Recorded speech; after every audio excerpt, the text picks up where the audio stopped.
Welcome to MooMooMath and Science. In this video, I'd like to show how to draw the electron configuration of carbon and boron.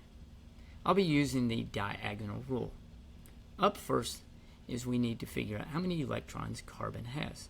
Carbon has an atomic number of 6, so it has 6 electrons.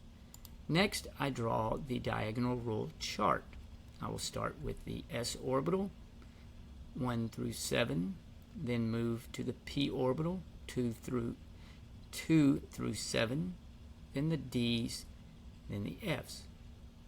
Next, I can note that the s orbital can hold up to 2, p orbital can hold up to 6, d orbital can hold up to 10, and the f can hold up to 14. If you'll notice, it goes up by 4 each time. So now I will start at the 1s, and it can hold 2, so it will be 1s2.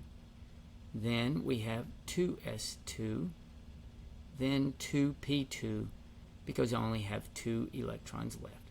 And then you can also write it starting at the noble gas, and here's what this looks like. Next we have boron. Boron has an atomic number of 5, so I will start at 1s, so it will be 1s2, 2s2, that gives me 4, so I only have 1 left, and 2p1. And using the noble gas, it can be written like this. Now please note there are exceptions to the diagonal rule, and here is a list of elements that are exceptions.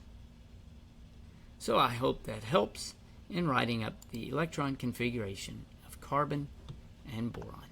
Thanks for watching, and MooMooMath uploads a new math and science video every day. Please subscribe and share.